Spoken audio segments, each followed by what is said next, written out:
Simpsons Index, an online spreadsheet that is also a podcast. This is the podcast. Coming to you out of SideQuest Studios, this is the Simpsons Index, episode 274. Hello out there, I'm your host, Elliot J. O'Neill, joined here as always, except when he's not, by BT Calloway. Hoi hoi. And say his name and he appears, it's Jordan Frost. Hello! Sorry, I was like appearing from behind a corner. I did not know he had that law. Yeah. Yeah. I am 5 times as good as the Candyman. 3 times as good as Bloody Mary. I only got to say it once. Yeah, exactly. Don't forget to catch Jordan Frost out in cinemas right now. Fuck, Elliot, I'm all the way up in the Blue Mountains. Come on, dude. I'm about to say, I hope you're ready to travel from all like the fans that are currently just testing this out in their In my cars. pajamas. I can't be seen outside like this. They are glorious pajamas, by the way. Thank you. I know. Yeah, it's You look very beautiful. cozy. It's a big Peter Rabbit onesie thing. It's got the whole like Got the ears. yeah. Oh, dang. Already on your ooh. cat gamer headphone ears. Double Yeah, exactly. ears. On my Eagle headphones. Yeah, exactly.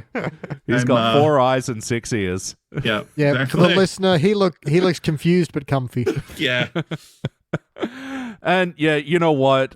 There is something very confusing and comfy about The Simpsons in the 30s. You know, it looks like the thing that we once knew and loved, Lawless but segue. god damn, it feels very weird and different, especially with this episode. So we just watched season 32, episode 10, A Springfield Summer Christmas for Christmas. First released in December of 2020, it was directed by Timothy Bailey. Oh, what the Australian weather, man? Nope. What? No, there can be 2 people named Timothy Bailey. Fucking bullshit. That's a crime. There was no Brellies in this episode. If you looked closely. The Brollies. Brollies. What the fuck am I saying? Anyway. Business of the Brolly. Yeah.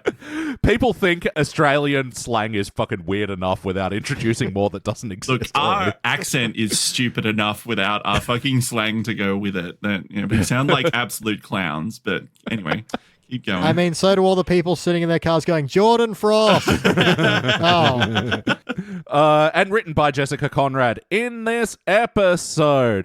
This is like a big parody of like a Hallmark-style Christmas movie where this person, Mary Tannenbaum, has to come to Springfield to shoot a Christmas movie. And a bunch of stuff happens. God, there's a lot in this episode. I don't even really know where to begin. Simpsons are Tomato putting Festival. Pardon? Tomato Festival. Yeah, there's a tomato and lettuce festival. Simpsons are putting their house up for Airbnb. Skinner's like getting in like a flirtatious relationship with this Mary and being like, "Oh, we're the small town place and you're the big city lady." And Might they fall in love? Ooh. Yeah. anyway, but her whole thing is she's like working her way up the chain at the Heartmark movies. But oh no, she has to do a Christmas movie, and some secret she doesn't want to do a Christmas movie, and stuff keeps happening to derail the process, but we'll get into more of the stuff. Hey y'all, what did you think? It was, like you said, very confusing. I think the worst part about it is that it's so confused about what it is. Yeah. And if you don't mind me, if I can go launch into my what stood out, Jordan Frost, what stood out for you, for whatever it was? is that this episode doesn't know if it's a parody or not. Yeah. Because it is sometimes, and then it isn't. Because there's things like, okay, so Mo is playing the part of taxi driver. Skinner's name is Summer Skinner. Lunch Lady Doris works in a diner now. Like, there's all these things that people are out of place. But at the same time, the Simpsons are still the Simpsons, and they're aware of what's going on. Yeah. And they're talking about Christmas movies, et cetera, et cetera.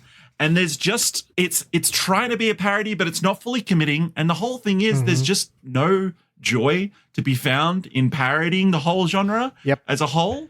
So it's just so muddled that I couldn't like engage with it in either sense of like being a Simpsons episode or a parody of this kind of thing. So that's really just screwed up the whole thing for me while watching it. Yeah, I think you hit the nail on the head there, Jordan. It's going, aren't Christmas movies kind of stupid? Let's do one. It's like, no, if you know it's bad, don't do it. So I'll just, when you were giving the intro there, Elliot, my thought was like, yeah, think about the Sherry Bobbins episode where what if you took Mary Poppins but tried to apply her to Springfield and how that wouldn't fit? And this feels like it should be doing the same thing. What if they're like, because they even have a good bit at the beginning where they're like, oh, where are we shooting this movie? Oh, it's got to be the one place that looks like a small town that could play Canada, that could play Toronto. I did like that line. Or whatever it was, I got it wrong.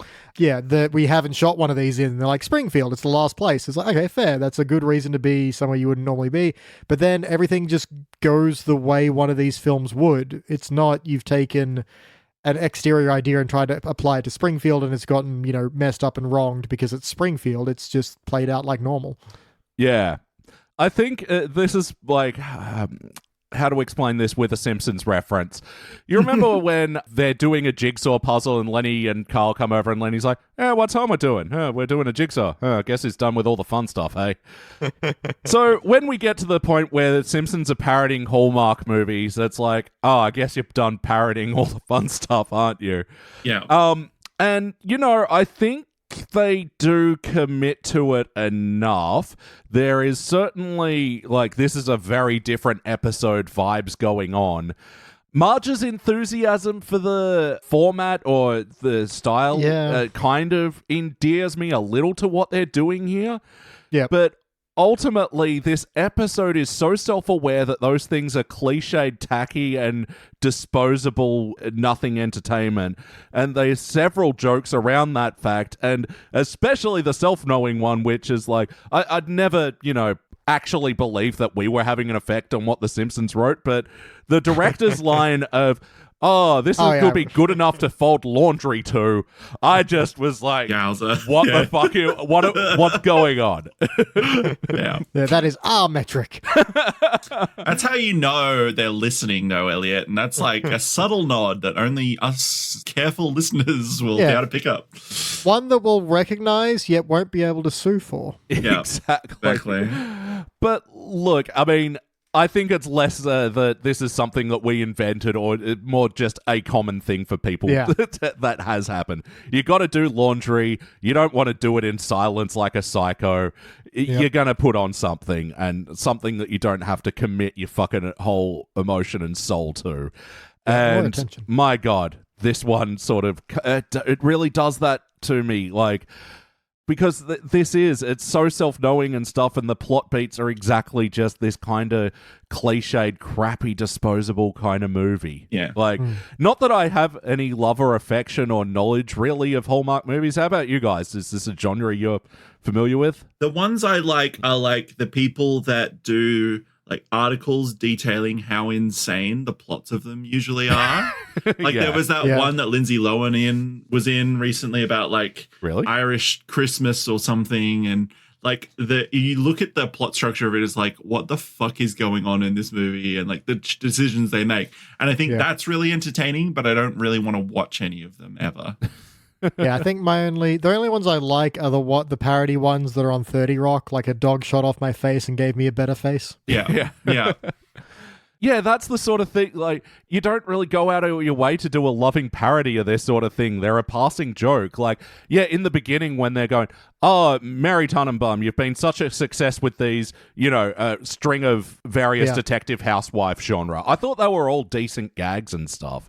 Yeah. But to do a full extended parody. Set up for this fine. Yeah. It's just make it a parody then, because what we have here isn't even a paramage. It's just the same thing. Well, yeah, that's the thing. In a classic Simpsons episode, they would have subverted the genre. And you said with the Sherry Bombs or any other parody that they've done, they take it and they twist it and they poke fun at it. And this was just beat for beat what the movies do. So what was the point in doing it? Yeah, it was the same thing when we reviewed Not It, where the It parody episode, which didn't really parody it, it just did the plot. It's such a good point because like you were saying, Jordan, before, it's not The Simpsons do X. It was like they really did have to shape the Simpsons characters around to fit into this thing. Yeah. And similarly, we've been complaining so much of the Simpsons for the last 15 years having a dead silent soundtrack. And I know I'm going to sound like an impossible to please fucking Simpsons podcaster right now, but the music, the soundtrack in this was so imposing and annoying and too loudly mixed, and I think got in the way and was like... Look, I'd be okay with that because that's, what these Hallmark movies sound like, but you need to have that contrast the moment to the bright, shiny score that's going on for that to work as like a bit. Yeah. And have more subversive elements to... but I will give it that the ending with... Mary, I keep going to call her Ellie Kemper because it's played by Ellie Kemper. Yeah. For those that don't know, she was the replacement Pam in The Office. Fuck, why can't I think of her name in The Office? I can't remember, but she's Unbreakable Kimmy Schmidt. Oh, yeah. That's right. Or she's the one that is going to make it so dry for you in that College Humor skit. It's good. What? I don't think I know this one. Okay, I'll send it to you after the fact. It's someone who's really, it's like a girl who's really bad at oral sex sort of thing. Like, yeah, I'm going to make it so dry. For you, it's going to be like sandpaper. It's like it when I'm going to use my teeth and go, like that. Like, no, don't do that. You want me to use my hands and just... Anyway, that's really funny. I'll send it to you later. It's really good. So the moment where, because, she's had this flirtatious thing going on with Skinner, will they, won't they, the whole thing, but then her surgeon boyfriend comes into town and says, you have to choose, and then she's... Played by Chris Parnell, I was about to say that. Chris Parnell was good, but can I guess the other one? Was it Richard Kind? Was that the director? It was Richard Kind as the director. Yep. Ah, cool. Good to see you still getting work. Absolutely. And again, for those that don't know, Chris Parnell is Jerry in Rick and Morty. He's fucking Dr. Spaceman in 30 Rock. What else? Archer. He's Archer, yeah. Oh, yeah, that's right. Which is back for its 14th season on Netflix. How? I don't know. I thought it sort of gave up after he died, and I'm like, I think that's the end of the show. The coma sequences were okay, but it's gotten better after he woke up. But it's still not. It's similar to The Simpsons. It's not what it was, but I'm still having some tough fun with it. So all right, and Richard Kind, God, he's in so much, but he's very much of that guy. Yeah, I can't remember. Was he Spin City? Yeah, he News Radio. Yeah, that was the Michael J. Fox. Yeah. Possibly Spin both. City. News Radio was the Phil Hartman one, right? Yeah. But again, he's been in everything. He in Curb Your Enthusiasm as cousin Andy. He's Bing Bong in Inside Out 1, and he's the hypochondriac guy from Scrubs. Oh, that's right.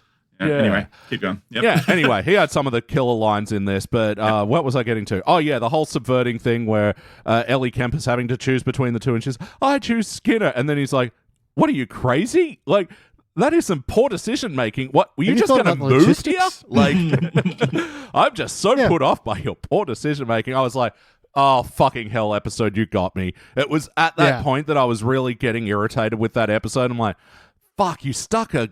you didn't fully stick. Finally got the parody at the very. I was about to say that's the thing. It's the very last, pretty much the second last thing that happens in the episode. So it's way too late by then, guys. You fucked up. Yep.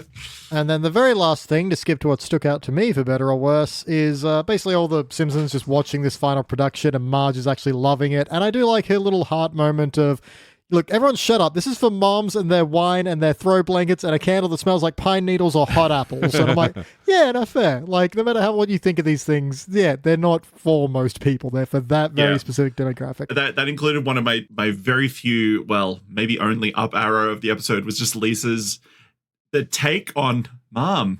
No. Like watching it be like, no, this sucks too. Like, why would I watch this again? Yeah. That was really good. Yeah, but it does bring up the point, is this for a Simpsons fan?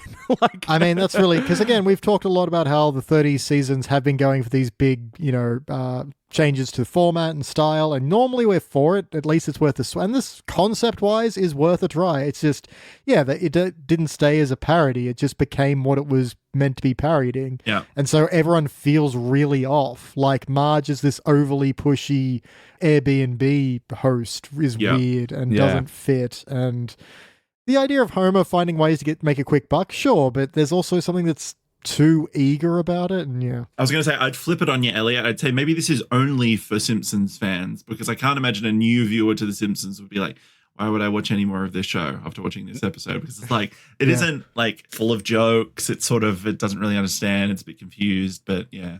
And to your point, Beach, I would say it's actually almost blissfully Homer light this episode. Like, he doesn't have a huge role. It's not Dan Cass doing like huge ad libs for minutes at a time or anything like that. It's actually he's kept on a leash, and it's better for it. Yeah, no, I'm definitely for that overall. It's just the kind of just tone of what he was doing is just not too far off, but just a little bit. Yeah, it was very much a let's make sure all the Simpsons have something to do. And there was, one part in the episode which I thought was kind of and the nugget of a good idea that I felt like didn't really stick all the way through, which was, the Simpsons have put out their home for Airbnb, and they're using every available room, and in the process, Bart loses his, and the episode's kind of like a journey for him to try and make do, and because, Ellie Kemper's character is staying in his room. So he's like, I'm going to expose her, and get my room back. And so, he shows the town this footage of her bad-mouthing Springfield, calling them a bunch of hicks or whatever. Yeah. But the thing is, that came after she just spent the night stuck in the fucking fake snow thing with Skinner. So Bart had his room that night. Like, yeah, exactly. But also, like, when they show the footage and then Lunch Lady's Doris is like, after we opened up our hearts to you. Like, no, you didn't. Did you really? Also, good No, job, you didn't. good job, Zayl Elliot, by the way. Thank you. Did a brilliant intro as well. Good job. Go on and say Well, what about some other wackiness in this? What are some of the cartoony moments? This is the difficult thing, right? Because I started writing down a bunch of stuff like, this is all really strange. But then you realize, wait, no, this is because this is not really Springfield. This is like Springfield 611, where like it's a slightly different dimension to Springfield, where like these are these characters' names. So there's a lot of stuff in there that's like why would Comic Book Guy and Sea Captain have a friendship where they sit and eat breakfast together? Like, what would that friendship be like? But it's like, well, in this reality they are, so like that's not wacky. Although Jesus Christ, we just can't escape multiverse fucking shit, can we? Yeah. Nope. Yeah, you're right. It's fucking Mo's a taxi driver here. Fucking Skinner cares about being from a small town and the lettuce and tomato festival. And he's a carpenter, and his name is Summer, and sure, whatever. I would say that. Is that because like that's his summer job? Because I'm not sure, but it was printed guess. in his name, so like I'm not sure. Like she only knows him as she did say Skinner. I don't remember your first name or something like that, but it was a strange thing. The biggest moment of whack I do want to say though is that we do find out, unfortunately, that Jingle All the Way is a snuff film. Because we find out that Mary's father died in a staged stampede in Jingle All the Way, and they left it in the movie, which is crazy, and it's true. And, you know, if you want to hear more about Jingle All the Way, you can go to patreon.com/SideQuestStudios, where Ellie and I have reviewed Jingle All the Way as part of Starring Springfield, our bonus podcast where we review movies that star a cast member of The Simpsons. That's right. And Nice. Phil Hartman starred in this one, of course, you know. Yep, in the snuff film Jingle All the Way. Yeah. How does Sinbad hold up after all these Poorly. years? Okay, good. I think it'll To be fair, his script is clearly terrible. Like, he's like a genuinely overly violent person for some reason. Yeah. And he's just improving. And again, it's not his fault entirely, I don't think. But also they clearly said, like, wrote in the script, let Sinbad improv here. Oh, wow. Okay. It doesn't all work. Yeah, he's easily the weakest part of, like, what is a very silly fun snuff Christmas film. movie? Is it Jingle All the Way where he pretends to have a bomb in the post and then it turns out he actually that's the does one. have a bomb? Right, okay. Yeah. Again, surprisingly violent for what Yeah. is seemingly a kid's film. Especially Yeah, like he, that like- wasn't like too far after the Unabomber, right? Like that, you can't make jokes about that. Anyway. Yeah, you got to pay for our thoughts on those. So go check it out at patreon.com/SideQuestStudios. But as for the free content, Yes. So other wacky moments, look, wackiness, we talk about animation and how they use the cartoony space. This is a very rubbery Disney animation episode. Like, and I get that it's probably being used to effect to, like, go with this kind of schmaltzy Hallmark style, but, like... there's a lot more, like, arm flailing and when they talk and stuff. Yeah. And yeah, I noticed that as well. It does feel off. Marge especially, where she's doing this, like, she's really eager on this Airbnb thing, and she's being, like, really in your face about it, and she kind of wants to make Ellie Kemper her, like, best friend or whatever. And the way that she's like sidles up to it is so Disney, like rubbery. Yeah. Dun, dun, dun, dun. Yeah. Yeah. It's missing those twinkle toe things, I guess, because the sound effects guy was taking a nap in the treehouse. He died because he's still the same guy that worked on the Flintstones back in the 40s or whatever. Very wacky. She squeezes a whole tomato on her hair like it's to cool down, shampoo or something. And I at least enjoyed the absurdity of that. Of like, here, try it, take this to cool down. Oh, thanks. Just that would fuck your hair. Tomatoes are really acidic. You don't actually want that on your hair for sure. Yeah. That's why Garnier Fructus doesn't use any tomato. Even though tomatoes are fruit, it's not a fructus. I will say, though, that segment, though, where they were trapped in the fake snow, Ellie and Skinner, I think that does have a bit of that subversion that we were saying this episode lacks. Like, especially, let's huddle up for cold. It's, what? For coolness. And even the fact that, when Bart tries to sabotage the production by turning the snowblower all the way up, the production previously had run out of snow, so Homer just grabbed a bunch of white stuff and blended it up and gave it to them. So naturally, when all the snow falls on the gazebo that Ellie Kemper and Skinner are in, that forms more of a like solid cone rather than actual snow they could dig out of. I like how that came together. Yeah.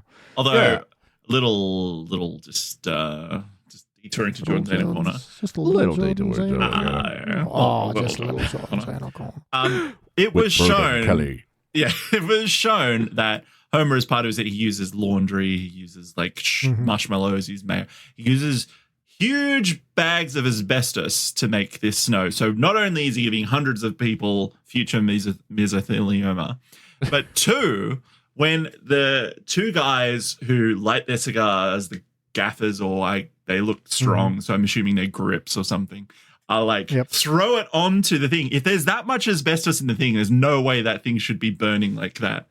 Oh, is that right? Asbestos. That's what it was a for. Fireproof material, essentially. Yeah.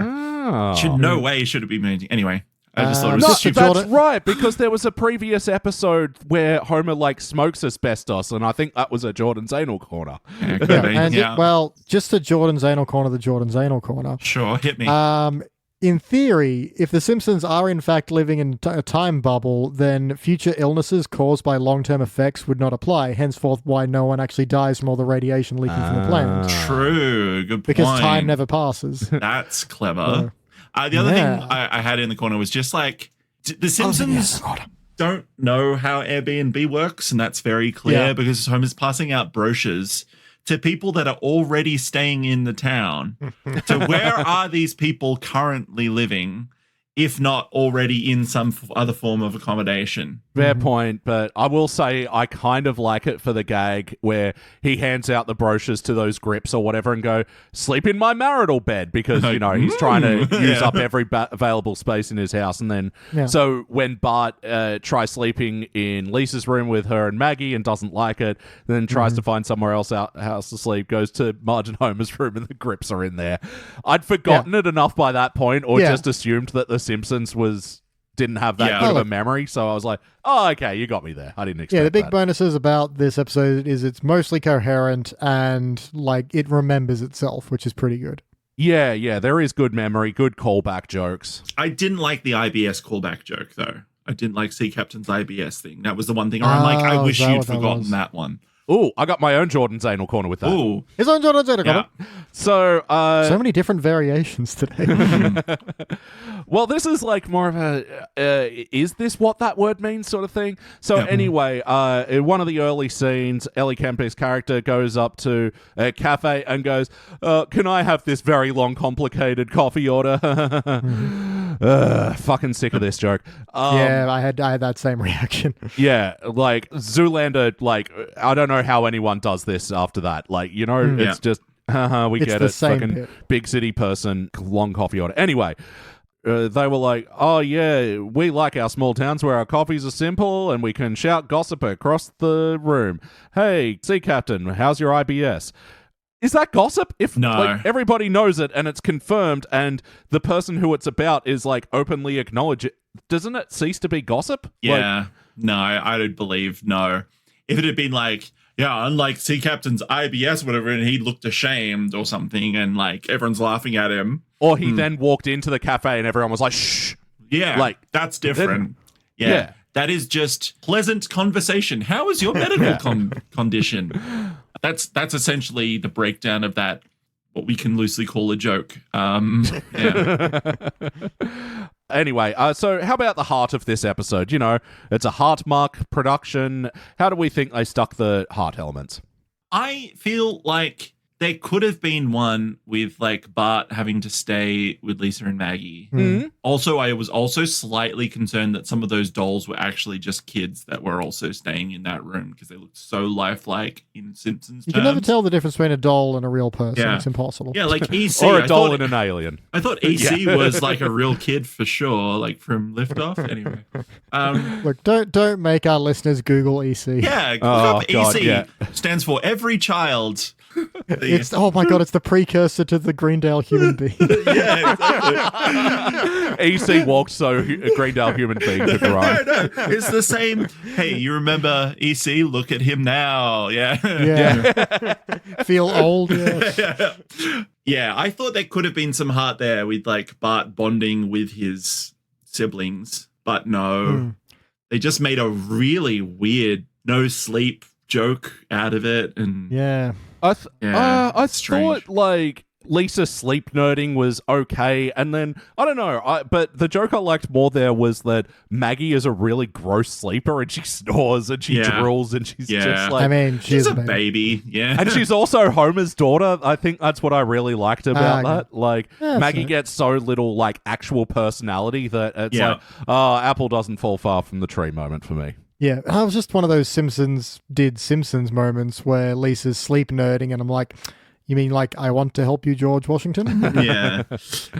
Yeah, but the sort of heart thing with like Ellie Kemper's character like coming around to the vibe of small towns or whatever, or well, I guess her actual emotional journey is more about the lingering fucking thing about the Christmas movie. How do we think I landed that whole? Yeah. Look, I think the Ellie Kemper Skinner romance could have worked if they just put a bit more into it. And it was, There was just no inciting moment, really. Like they try and make it like, oh, I can help you build the gazebos or whatever. But like, why would Skinner? Like they didn't give Skinner to have a reason rather to be nice to her in the first place because he's or even rude, or he's Yeah. a genuinely polite person most of the time. So yeah. Yeah, it was a little weird going, oh, you're a big city person. You don't know how we go. Oh, the big city person telling me to slow down?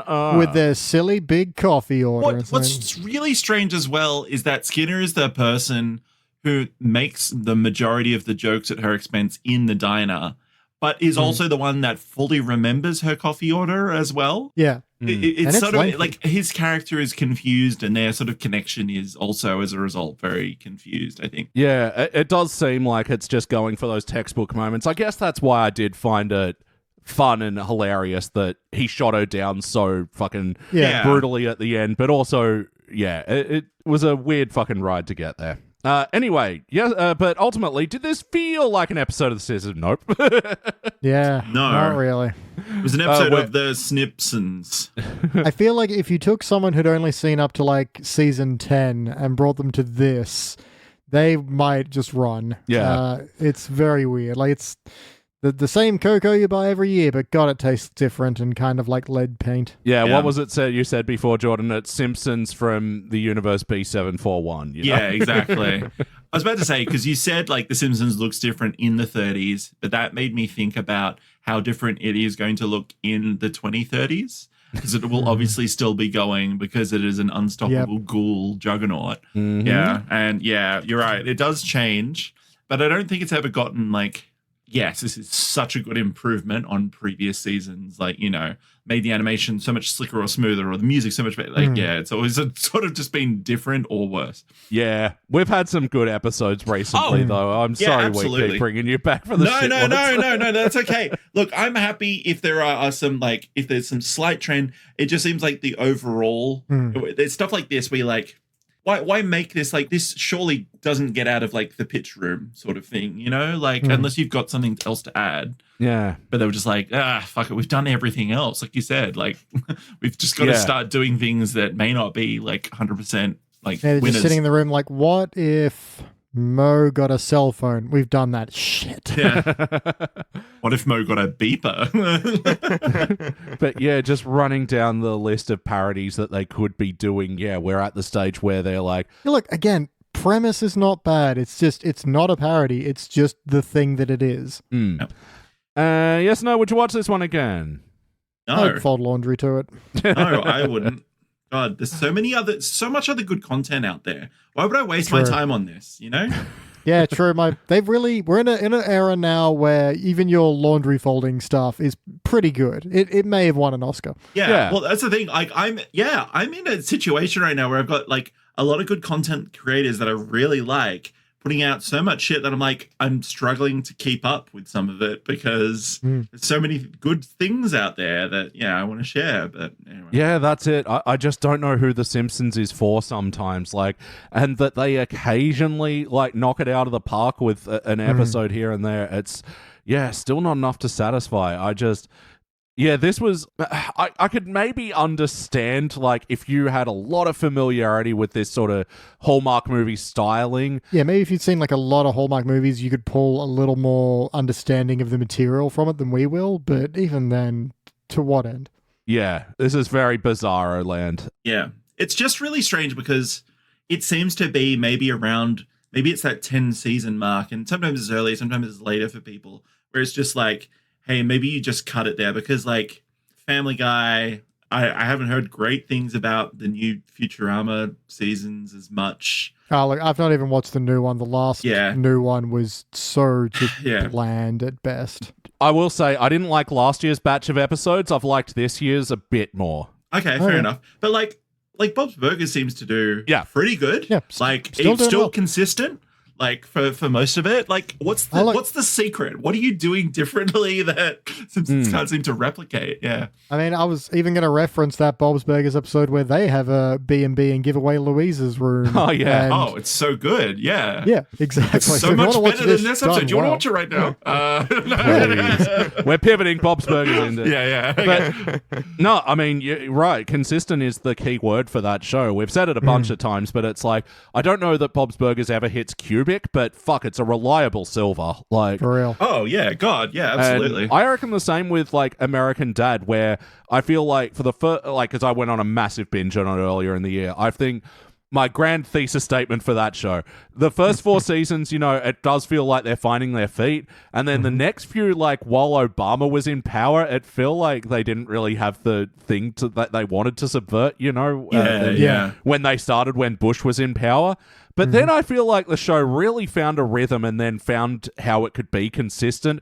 Weirdly, in season fucking 11. And so, like, then from now, like, again, it's not hitting cubic for me, but reliable silver in America Dad. Lord, that show has been on for so long. I know that's weird to say about but the fact that it started under Bush, for fuck's sake. Yeah, that's it. Like, all these cartoons in their double-digit seasons. Oh, look, I know. It's just one of those things that feels like it's new somehow, not newer. Like, no, this is ancient. Same with South Park being in its, 25th. But what would what do we want to change, BT? I want to change how I said that. You don't even need to get it right. I know what you're saying in that tone. The question there could just be babbling as long as I hit the cadence, you know. Look, we've said it. Make it a parody. It's again the core concept of filming in Springfield because it's like the last place left. Great, but you're taking the production there, but it's Springfield. It's going to go wrong in very Springfieldian ways. Have that be the subversion and the plot line. And you can even keep the romance with Skinner. I'm mostly okay with that. But just make it a parody. Otherwise, you're just doing the same thing that you're trying to make fun of, and it doesn't make sense. Yeah. How about you, Jordan? There's two things I think could be changed. One feels sort of mean to say, but I really think there needs to be a distinction between, like, with the guest, like, I know it's a guest star, but the thing is, like, Ellie Kemper, for me, wasn't a great voice actor. I think she's great in the stuff that she does, like, on film. As a voice actor. But voice acting is a different game. She felt really sort of wooden. So I think either maybe replace her or something to get someone that's like a really good, because I think voice actors are really good and they need work too. And what they do is, a different skill. The second one was, to be honest, like, it would have been nice maybe to have Lisa and Bart both kicked out of their rooms and they could scheme together to do it. Because we've said it so many times before, they're so much fun when Bart and Lisa team up. Like, do that. It works. It's a tried and tested formula. Do that instead of this other thing that sort of you're only committed to for about one scene and then, like, sort of try something else. No, it's a good point because, when I said, it just sort of feels like the Simpsons all needed something to do in this episode. It's nice that it sort of joins the stories at the end, but it's like, going back on that, Lisa really didn't have anything to do. It's just she was operating camera and had the, footage. It wasn't a lot. And that would have been enough also to give Lisa the impetus to give Bart that footage. It's just like, I'm sick of this Airbnb nonsense too. Like, let's hatch the scheme together. And then, we feel bad. Because we didn't get that moment either where they felt bad and, like, rallied the town. I know it was, like, all conveniently done. It's like, oh, wow. It all happened off screen. Yeah. Like, you didn't need to go through everybody turning around and changing their minds. But if you started with Bart and Lisa, that really would have fucking solidified that and, like, gave it a pure emotional, children's reaction to it. Yeah, look, I don't know what else to add to it besides that, there just needs to be more subversion. And I guess that's a very loose note, but, like, and... it does feel like I'm being a difficult fan by, on one episode going, we love when you do format changes and we love when you experiment with everything. But I was just like, well, I guess if you do that a lot, you're going to miss the mark sometimes. And I guess this missed the whole mark. Well, he did it. I genuinely hate myself for doing that. Yeah. All right. So let's fucking get out of here. It's time for our final notes. Oh, wait, I had a thing for this. It's final notes. It's final notes time. Well, just take my thunder, why don't you? Sorry, us giving you some thinking music. No, that's much better than what I had. Let's just go with that. No, go on. It feels flat. That's fine. Making my way downtown, talking fast, taking notes, and I'm final bound. Get Vanessa Carlton to voice this. She's a delight. Everyone loves her. Well, loves that song at least. Just doing a quick Google to make sure she's not problematic. I think she was once married to the lead singer of Third Eye Blind. I don't think they're together anymore. Okay.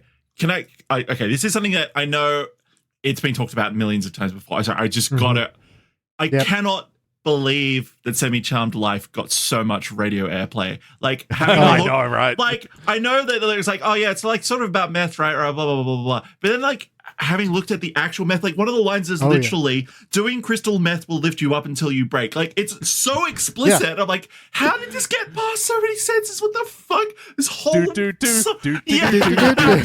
Well, I'm doing meth, doing crack, and then I'm fucking this bitch and that bitch. And what's like the main line in the pre-chorus is like, how do I get back to the times when I was deep inside you or something? No. How do I get back to the place where I fell asleep inside you? And I'm like, oh, that's cute because like you're cuddling after sex. No, you're so fucking strung out that you fainted while you were fucking. Like, It's crazy they got in, yeah. The guy who wrote it must be like, I'm hearing this in Kmart. What the fuck is Yeah. Those little red panties, they pass their test, slides up around the belly, face down on the mattress. Yeah. A wordsmith for the ages. It's because we just did like a rewatch of The Good Place, and there's that bit where she's like thinks everything is just her brain dying, so she's like singing it really loudly, and she's like, oh yeah, the Third Eye Blind superfan, and that's what we got me thinking about the song again. And I was like, Jesus, it's so crazy that because some things are like, oh, it's alluded to, and I'm like, no, this is in your face. This is we are. It's not subtext. It is text. Yeah. No. Taking sips into my nose. Like, come on. Yeah, Third Eye Blind are actually such an interesting fucking study because, after the first album where Semi-Charmed Life got big, they had this follow-up album, Blue, which I love, by the way. I recommend it. Yeah. But, they really tried to go in a different direction, not do, this pop rocky rap thing. Went more experimental with the music, and it's really cool. But, the final song on the album, which is, this beautiful little piano ballad, is just all about fucking drugs and people dying and everything, and it's so explicit to the point that the record company were like, absolutely not. You need to submit a different version of that. And they were like, well, those are the lyrics, so fuck you. And they just took the vocals out, and it's just an instrumental on the oh man version that exists on the album. Anyway, Jordan, have you got some? I thought you were going to say they just threw in some dee dee dees. Yeah, you either turn into the Bare Naked Ladies, or you see yourself become Third Eye Blind. Jordan, your final notes. Yeah, I had a couple. The really discordant, Hark the Herald Angels Sing parody that Bart and Lisa do. It was like, okay, I get it. They're voice actors. They're not singers. But it was like, could have had it just to do another take, because it sounded really like there was some definite tritones in there. It was devilish in ways. That really stuck out to me as well, because it's just, welcome to our humble home. We have charges for your phone. That's it. Yeah, it doesn't keep going, and the lady walks past them or something. It's like, she just walks up the stairs, and you're like, and it's just such a boring rhyme. I get you doing the Airbnb thing, and when you go to an Airbnb and children sing at you and give you phone charges, we're all familiar with that. If I ever go to an Airbnb and I have to talk to the owner, I want to walk into the ocean and never come out. I had to look up, because I'm like the Simpsons don't have Wi-Fi in 2020 or whenever this was made or whatever, because they've had numerous things about the internet even back in the classic era. So how does that? And then I had a look. I had to Google. Apparently, only 85% of American homes in 2020 had access to the internet. Oh wow! It rose to 90% in 2021. But still, I wonder how. Why? Yeah, but still, better get that newfangled internet. Yeah, it was crazy. I did notice that we just came straight in, because this episode was just full of content that they had to keep in. I didn't even think about that. Yeah. Also, that Marge it's sort of a cute thing that she's like, it's not like your Sex and City brunches. She doesn't say Sex and the City. She says Sex and City, which I thought was. I didn't notice that, but that is a very cute Margism sort of thing. Yeah. There's just a couple of reactions to things that are just half a second too late. There's a gap between someone doing something and then someone reacting either verbally or facially to it, which just is a bit off-putting, and again, I guess puts paid to our sort of dimension multiverse theory, in that people are sort of not quite how they seem in this universe or something. Everyone's a bit off around here. Yeah. And my last one was just Bart is still in his pajamas when he's trying to ruin the thing. I'm like, it's daylight, you could just change out of your pajamas. I'm sure you could go into your room to get clothes. Why? He says in his pajamas. Well, yeah, I'm not outside. He's on a podcast. Yeah, exactly. I'm allowed to. This is my home. How are you disrespecting my home, Elliot? Fuck you. Nah, that's it. We're on a video chat. I'm wearing my 3-piece suit up here, but down below, I'm wearing my PJs. I gotta say, your monocle looks amazing, by the way, Elliot. I just got it shined. It shows. BT, do you have any other notes? Also do. Look, there's an early bit that did feel like an actual subversion, where we're talking to surgeon boyfriend at the beginning, and these Hallmark things are always, you have to show early that he doesn't really love her the way a man is supposed to. So, there's a bit where she's like, I can't believe you still don't get my coffee order right. And he goes, babe, we've been engaged for 2 years. It's time to start worrying about that.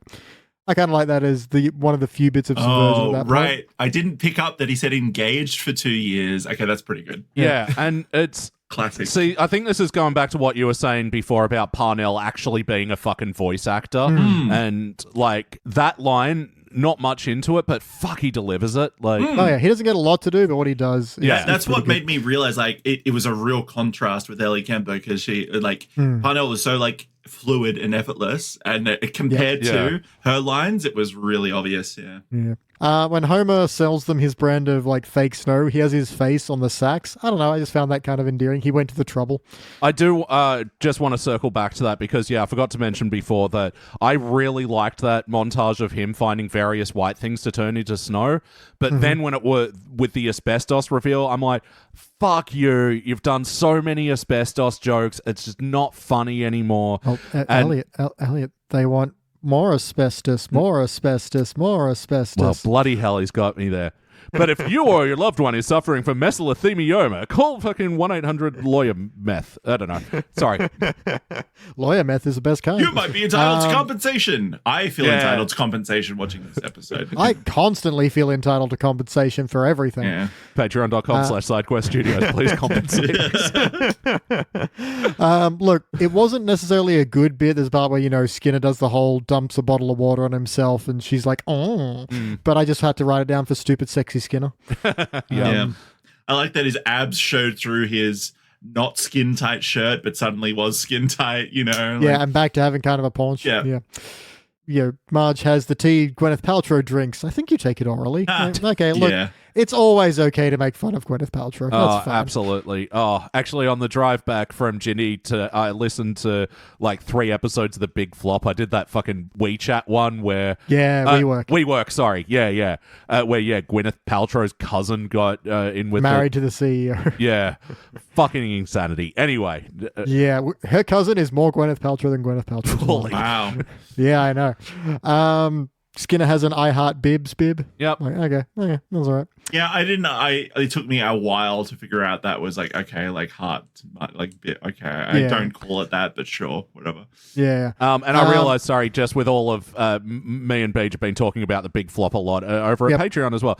Jordan, are you across the Big Flop podcast? I haven't. No. What is that? I recommend. Okay, I will check it out after this. Huge recommend. It's just talking about various big flops, whether it's the WeWork thing or Ashley Simpson on SNL or fucking Watergate.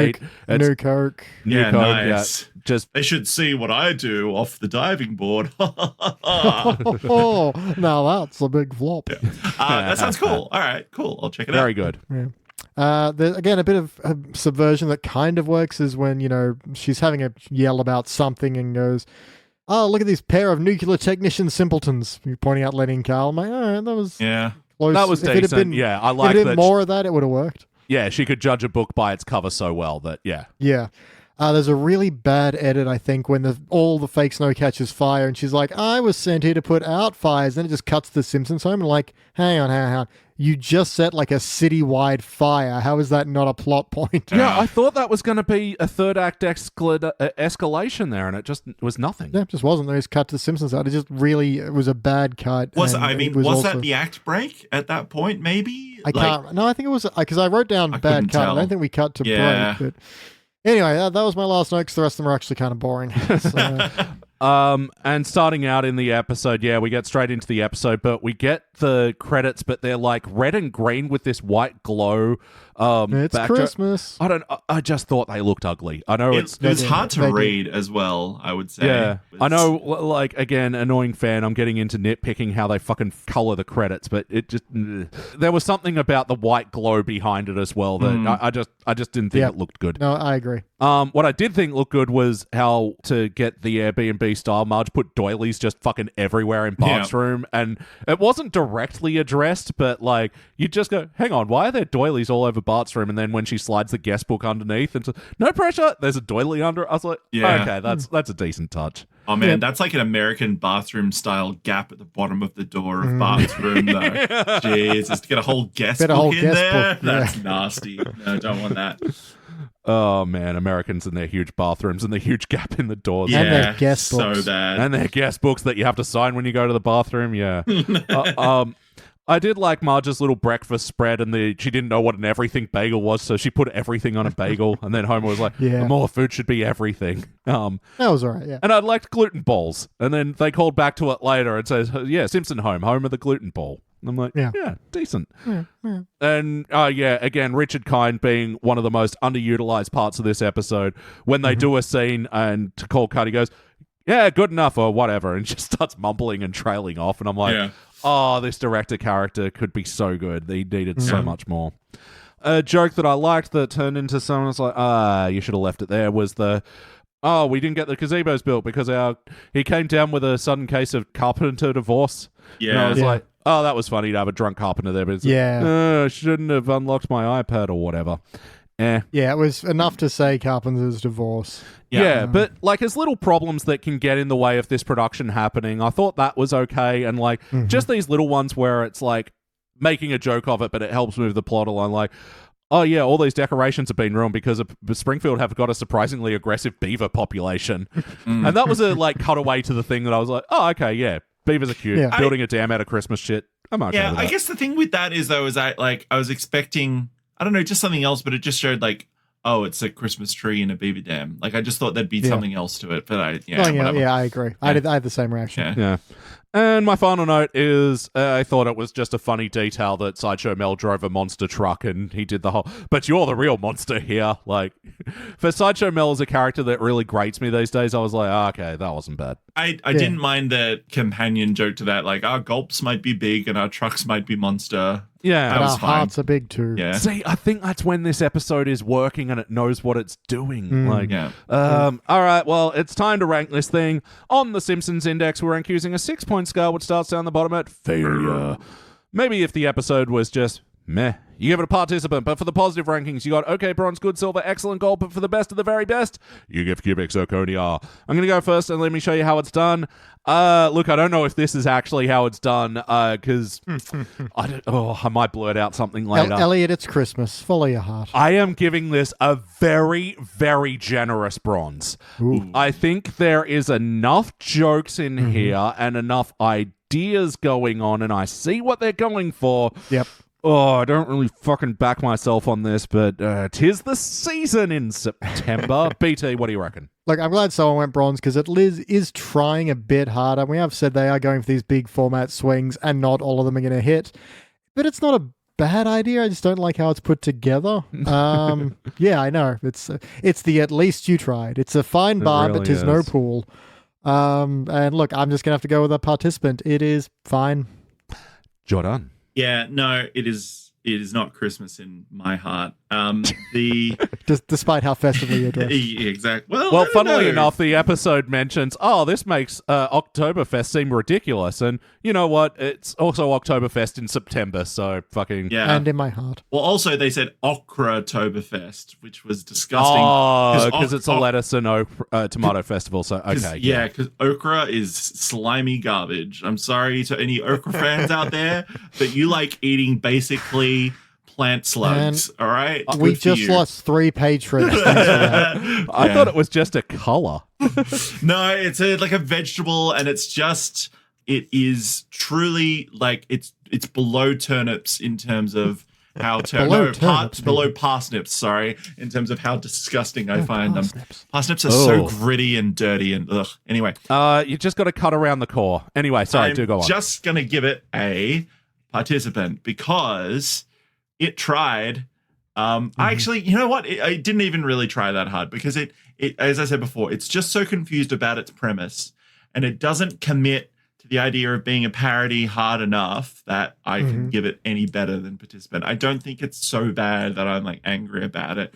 I'm just like, oh, come on, guys! Like, could have made it work. Like, there's the bones of a good idea there, which is like, God, that must be the most said sentence in this fucking podcast, and I'm not being original in any way, but they could have made something with this, and they really just blew it. So participant.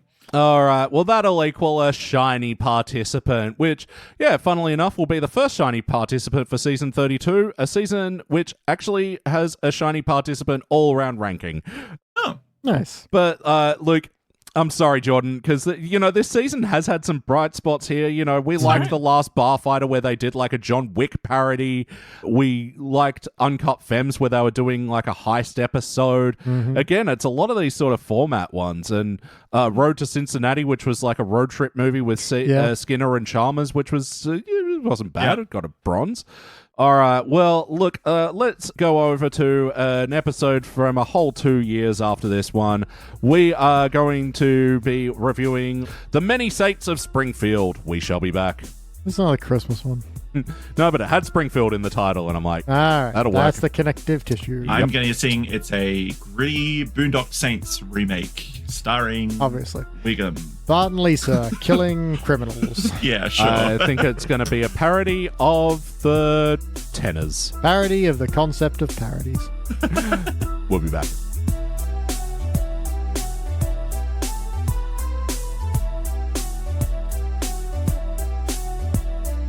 And we are back, and we just watched Season 34, Episode 13, The Many Saints of Springfield, first released in February of 2023, directed by Bob Anderson, written by Al Jean. What? So, this is something that I find weird at the moment. One of the greatest threats that AI has had to our people is ruining the name Al. Because Yeah. I know it's Al Jean, but I still read that as AI Jean. Yeah. How do we know? Was it actually him, or did they just plug all his scripts into a into Honestly, ChatGPT? not to Yeah. get too ahead of my ratings here, but I wouldn't be surprised if it was written Ain't the by hard AI. failure, you mean? Wait a minute, this isn't a lowercase L, it's an I. Oh, dun, dun, dun.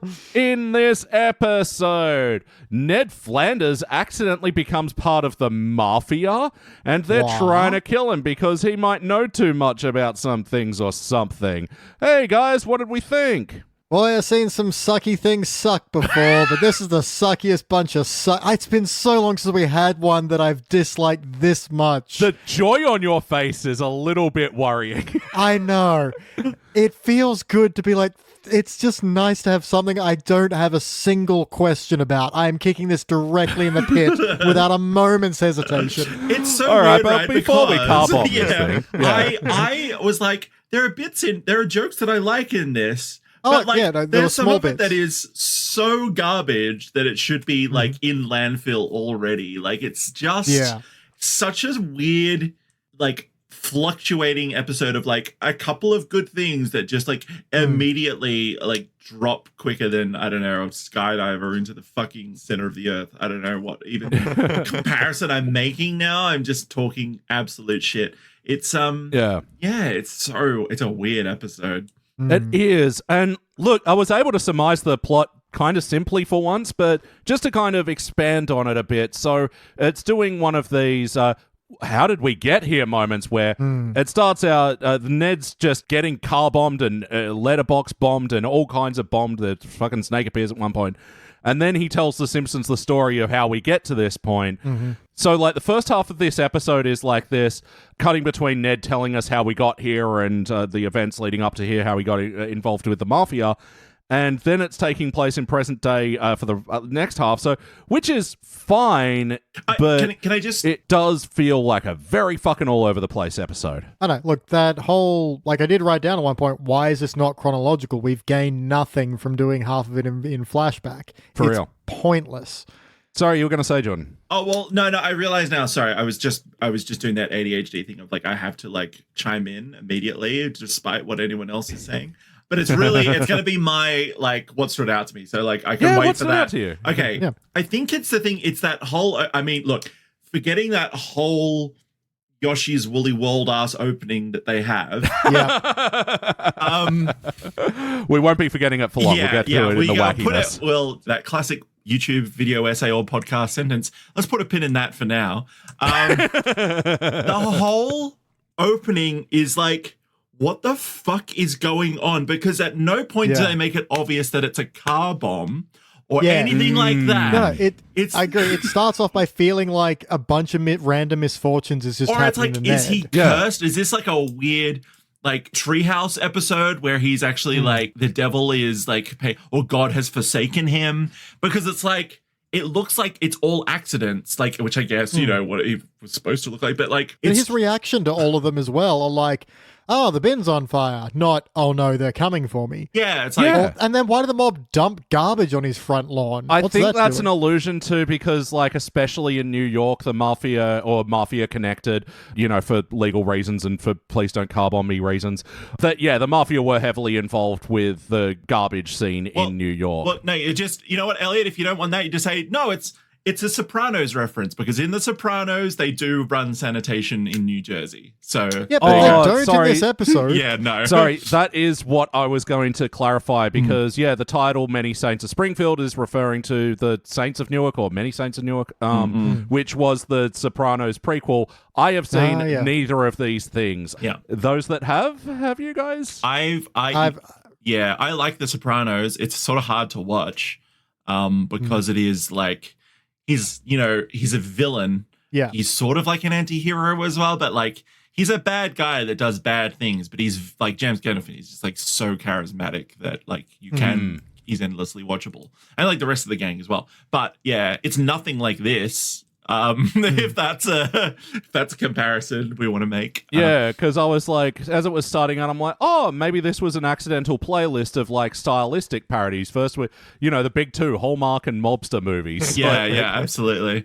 This whole thing is just so strange, because it's like I've made notes where it's like, well, that was just like attempted murder by that driver in the car, that like he's like, oh no, that van's gonna hit me, and it just slams into him, and I'm like, oh my god, like that seems really deliberate. But all this other stuff is just like accidents happening, and his fire extinguisher is shooting out flames now. That's crazy. Yeah. And then it's just, they make no attempt to make it seem like he is being targeted by people. And I guess it's like, oh, it's the big reveal, but it just makes it confusing if you don't have a little thing in there to sort of make it seem like it's happening because of this. Because Ned's reaction is always like, oh, it's another one. I mean, even has a line of like, God sent another trial for me. And it's like, no, you're being, having attempts made on your life. And it all leads up to this. He says like, oh, well, I'll go into business with like Fat Tony or whatever. At no point in that fucking whole opening scene do they show his business struggling. And that's the huge kick in the balls for me, is that I think it's meant to be... the Leftorium's already closed. He became Bart's teacher, and then he got fired from that, and then he's like down on his luck. But they don't show any of that. No, like, this is a standalone episode. You've got to have a second of that, or just say it in passing, like ever since the Leftorium closed, like just a little bit, because it's so confused. Like, why do this? Like, there's just no fuck. No, look, because I hadn't seen this episode before today, and the only context I had was the log line, and even knowing the basic synopsis was Ned accidentally gets involved with the mafia, I still didn't put it together at the start either, that that's what was happening. God. And what I extrapolated from it is, in the past of us, doing this podcast and fucking seeing way more Simpsons than anyone should, I knew that, like, at a certain point, the Leftorium had been downgraded to, like, a mall kiosk and then went out of business. That's when Ned Flanders became Bart's teacher, which they do reference again a bit too later on, but then also knowing in the back of my mind, Ned's had two wives pass away. This surely is like this is all Ned's bad luck. It's all just coming up to get it. And at no point. And so with that misdirect, you're starting off the episode with a confusing thing that doesn't really lend itself to having this whole flashback retelling of the story, like you were saying, Paige. It gains nothing from having this out of order telling, and if anything, eats up more time. Because then you're having to have these scenes cutting back to the Simpsons house of Ned retelling the story. BT, what stands out to you for better or worse? I mean, all that. A lot. There's so many things I want to complain about. Where to start, though? Look, I think my main one is going to be, let's forget about how bad it is to get to the point of Ned asking for help from the mob. And then he kind of befriends them, but for no reason. There's no point where... his business savvy really helps them run the books, or they find a connection through faith and that helps them bond. There's no scenes of them getting along. We literally go from like him having a conversation to Fat Tony, then all of a sudden they're singing together. And it's like, there was nothing in between those two things. They're just getting along all of a sudden. Yeah. And it needs to be something, even if it's just that, Ned's an always positive guy who doesn't understand any of their metaphors or any of their double talk. He always takes everything on face value. So he's like, he sleeps with the fish. It's like, oh, you mean he has a waterbed? Yeah, sure. That kind of thing. Where they can just have a guy around who's nice and doesn't, isn't going to interfere. Even that, the smallest of things just isn't there. And it's infuriating. There's so many jokes where they take a big run up. And then you're like, oh, okay, I know the obvious joke. But then they just, instead of swinging and missing, their pants fall down and they shit themselves. Like, it's just, they don't even do the obvious joke. They do a worse thing than you can possibly imagine, which makes me think that AI did maybe write the episode.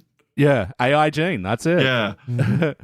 So there was 2 reasons why I brought this one today. Well, first of all, people who are listening to this podcast on YouTube, by the way, thank you. Like, I didn't know that this would be an avenue that people would like to absorb the podcast, but like, people have been enjoying it. So yeah, I decided earlier this year to update the full back catalog of the podcast because Podbean only introduced it as a feature to like auto-upload to YouTube about 3 years into our run. So there was like 100 or so episodes that were just missing from there. So people had been infrequently asking for it. Yeah. So yeah, I ended up uploading the back catalog. And so yeah, I did see that, oh yeah, that's right, all the way back in the fucking 30s or something, we reviewed Bart the Murderer, where Bart starts working with the mob. And along with that, seeing that I saw in the synopsis that this sort of explains what happened to Ned not being Bart's teacher anymore. And I'm like, oh, well, show Jordan that episode where he gets a new teacher. Why not sort of try and fill in that gap? Yeah. Doesn't really help fill in the gaps. No. But I was going to say, your YouTube uploading to YouTube means my closed caption, I'll finally be able to figure out which episode had the Bart drunk, Lisa drunk rant that I went Jordan on. Ramble. Yeah. Oh, it's Lisa the Beauty Queen. I tried listening to it. I can't find it. Anyway, all right. I might have edited it out. Yeah, and, okay, fair kept enough. That just for shit. like, okay. No, fair enough. sharing that one little clip in our group chat. That might be buried deep within our messenger log. Yeah, sorry. All right. No, all good. But yeah, I did actually, because we talked about it kind of recently that, because we caught up to the old episodes now, we don't have that, like, going back to the classics and see what worked and, having that recalibration. So seeing that I uploaded that the other week, I was like, oh yeah, I'm going to go back and watch Bart the Murderer. I really fucking love that episode. And yeah, just having that recently in my memory in this one, like, Bart getting in with the mob, it's a great story premise. I think Ned getting in with the mob is a great story premise. Yeah. And what a fucking stark difference of storytelling. Oh my God. Oh man, look, Which also starts out with Bart having a bunch of bad luck. Interesting. Anyway, sorry. Yeah, look, there's also another very obvious parallel to draw because there's a bit where Ned's over at the Simpsons place explaining the situation, and Homer goes, joining in with the mob, that sounds like something I would do. And I'm like, you did. The pretzel wagon, this is the same plot line, like beat for beat. But then there's this whole bit where everyone in the family goes, yeah, Homer would do that. He's so stupid. And it goes on and on on. And I'm just like, holy shit, why would you have the dog this? laughs at him. Yeah, I was going to say, this is the perfect example of what I was trying to exemplify before about there's just a little bit of a gap between each of the family members laughing that is so, like, it's so wide because it should just be overlapped. Like, there's no reason for them to take those separate streams of audio, and it's just... Yeah, and not overlap. And because it's constant and goes for, like, 15 seconds, you're like, oh, God, please, like, let this end. It's so painful. Yeah, it's like it's being edited the way it was written on the page. Like, Lisa says this, Lisa laughs, Bart says this, Bart laughs, and no overlapping laughter. It's it is so drab and empty, and ends with Homer going, heh, I suppose it is funny. It's like, holy fuck, no, it is not. Yep, one of the many oh fuck you notes that I'd written. Yes. So can we play a quick game? When was your first fuck off? In this episode? Yeah, when was your... Because okay. I know where mine is. I see my notes. Okay, I know where mine is. Oh, yep, there it is. It's where Ned is talking to Marge and he goes, oh, yeah, I was Bart's teacher. You were Bart's teacher? I was. Yeah, CDF12. No. That was his grades, which is like meant to be the episode production. You know what? I looked it up. It's wrong. They fucked up their own joke. Really? The actual production number for that episode is XADF12, not CADF12. So I was like, how did you fuck up your own? That's your own production code. How did you get it wrong? Anyway, but yeah, that was bad. They didn't think we checked. We checked. And I was going to say, Elliot, I had the same one, specifically when Marge just goes, "You were Bart's teacher? I didn't know that." You're like, fuck off, you did. Yeah. Of course you knew. You're his mum. You are very involved with him. I get it. You're doing a self-referential joke, but like, I It's fucking so hate this fucking because, bad. like you said, Jordan, for like they can't expect everybody to be up to date No. with it. So like, a little brief fucking overview of like what's been happening would Yeah, go it's- a long way in this Again, episode. it's like Jordan was saying, the better bad version of that joke is, when I was Bart's teacher, of course I remember when you were Bart's teacher briefly between these times. Yes, Yeah, I don't know why we're saying it. that That's was the between. dumb joke. Yeah. That would have But been this worse. is so much worse. Sorry, you were going to say something, Jordan. Oh no, I was Yeah, going when to was say your first fuck off? my fuck off was actually because I had no truck with that intro at all, and I was like, Not a single truck. my note is in all caps. Wow, 2 whole minutes! Yay! Fuck you! So yeah. See, I did write a classic thanks, I hate it. All right, so yeah, let's talk about the wackiness leading perfectly with the couch gag. Look, we're back in the era of fucking extended couch gags. This is exciting. So this was Yeah. actually produced by Stupid Buddy Studios, the guys behind Robot Chicken. And so yeah, Homer pulls on a thread in the couch and goes into the couch and becomes Yarn Homer. Yeah. Yeah. Does. Again, we have to also remember there's no cloud or introduction sequence. It's straight to couch gag. But after the couch gag, there's a cloud which puts up the episode title. Yeah. Again, this episode's fucking confusing. Yeah. Yep. So yeah, Homer's in the couch, sees an old baseball card he loves, and then Yeah, and well, it's the Mickey Mantle one, and I was just like, shouldn't the picture on the card also be in yarn? Yeah, so why do this different style to then put Simpson style back into it? Yeah, Yeah, it's I weird. agree, because then the TV guide, then there's a Rubik's Cube that he's like, oh, my childhood toy, oh, why I order, and then it says, yeah, the key to solving me is patience, and it's like, no, it's not, it's algorithms. And then, he sees a TV guide with Alf on the front cover, which introduces one of the guest stars of this episode. Alf. Paul Fusco, the original voice of Alf, is playing himself there. But yeah, why wouldn't they do it in the, Alf? The photo of the Yarns. fucking puppet? Yeah. I don't know. It just, it's takes a long time and is pointless. And I think didn't even like it. before that, I hate that, you see it coming a fucking mile off and they still do it. The whole, hey, it's me, Mickey Mantle. And it's like, that card is worth hundreds of thousands of dollars or whatever. And Yeah, he's like, so he's gonna do get out of the something. way, rip it. And I'm like, just fucking come on. So boring when they do that. Yeah, and so then it turns into this whole Homer tries to leave the couch and no, you're part of the couch, and then it becomes this whole in the couch part of the couch. And to go to the one better thing, Adventure Time, the in the tree part of the tree episode is Yeah. fucking great. Yeah. As Finn would put it, it is. Or or the Pillow World episode, or the Jake in his own body world, the Magic Man one. yeah. All of those are so much better. yeah. Or BMO Noir. Yeah. It's not related. It's just a really good episode. Yeah, it's a really, All right, pivoting Adventure Yeah, Time yeah, index. yeah. It's got at least a fucking finish point on yeah. it. Well, Actually, not no, it really. doesn't. Not really. Yeah. Countless spedals, Fiona and Cake. Anyway. Like so many couch gags in the past, I liked how it looked. I didn't like the material. I don't know why we're doing this. Yeah. Yeah, pretty much. I think the other thing that was annoyed me was that just nothing was, what's the word I'm looking for? Nothing was the right size in proportion to each other. I get they had to shrink him down, but then a baseball card was sort of as big as a TV guide almost, and a cookie and a coin, all the other stuff that was in there. And it was just sort of at least make it so that the big Alf TV guide was big and imposing and towering over him compared to the baseball card. Something, I don't know. Something else. size are all inconsistent. But yeah, a complete waste of your guest star here. But just while we're on guest stars as well, Kip Lennon was in this I episode saw playing that. an Italian singer. We previously encountered him as the singing voice of Michael Jackson Yes. in episode Redacted. Oh. Yeah. I don't remember that one at all. Who does? And Joe Mantegna, of course, returning as Fat Tony, Yep. who we recently Nice. saw in The Three Amigos over on our Indeed. Patreon. Just really quick question. Who voices Tight Lips?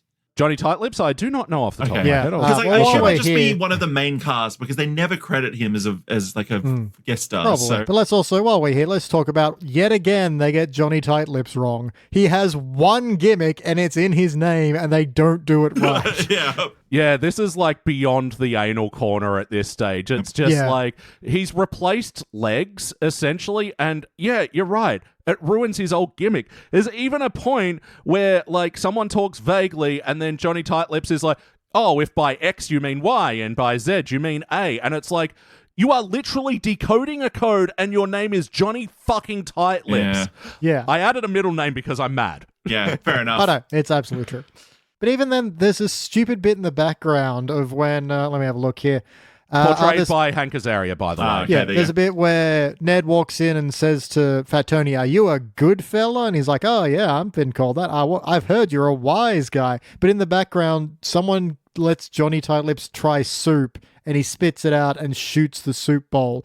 But it's, again, one of these background jokes that, just in case you were getting bored, it's like, of what? This 10-second scene that isn't good, but yeah, you know what? They should just put Subway Surfers in the background or something if they're not worried about it. Yeah. Honestly, fucking hell. But again, the one real. thing about this character, and they're not doing, like, it should be, I don't know, if anything, he's sitting there not drinking soup because that involves separating his tight lips. It's not good, but it's better. Something. Or that he likes soup because he can keep his lips as tight as possible while eating. I don't know. Slurping There it we up. go. Yep.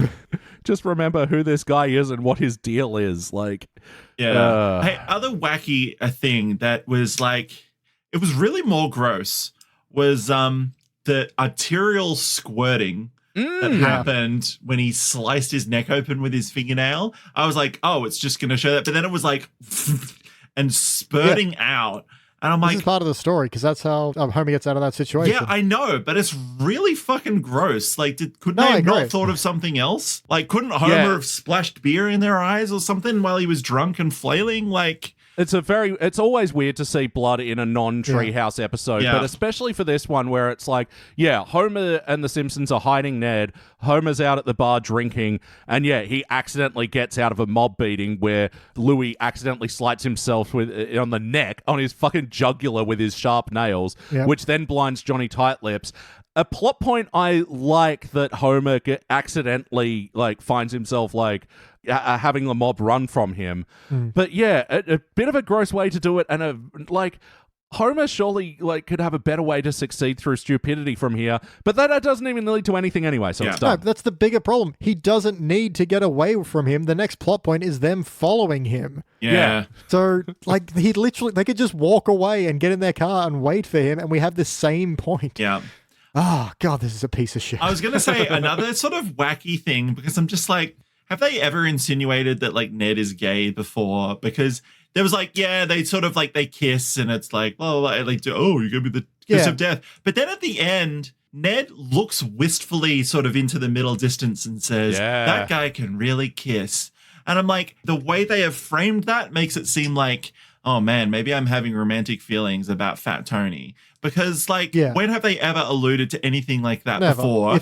And why like- would they do it in this episode? Again, that whole thing, as small as it is, doesn't make any sense because, yeah, Fat Tony does the classic two-cheek kiss. You'd think Ned, being the highly conservative Christian to the point of homophobia, would be like, I hope this is an ethnic thing and not a you-know-what thing. Yeah. But instead he kisses him on the mouth in reply. It's like, first of all, why would you do that? Second of all, why would Ned do that?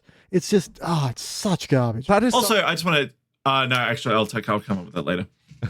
oh no, because I forgot the thing and I was like, oh cool, Jordan can say something and I can think of what Oh, well, I I was going to do it. There's a couple, like, I was going to say some Jordan examples for later, but I can No, do it no, now. I was going to say Another some one. good angle. Yes. Okay, so sorry, I just have to write one down while I remember one. So first of all, that really convoluted joke that you alluded to before with the if by help you mean ice pick, etc. Yeah. That whole thing, it goes on for a long, long time. But then he doesn't actually confirm yes or no. If he actually did, you may have your answer. If you substitute these words, you may have. No, you haven't given an answer. You just decoded the message and then didn't reply. Like, that's fucked. Like, And it's annoying because I liked the joke leading into it where Ned was like, I'd had some of the most vague and intimate conversations of my life. And I'm like, Yeah. that's You an weren't excellent there. pointing out the trope. Yeah, no, and then, that's even it. then, in amongst them talking in code that then gets decoded, Ned has left the room. It's like, there's so many layers of what. two other Jordan's Attic corners.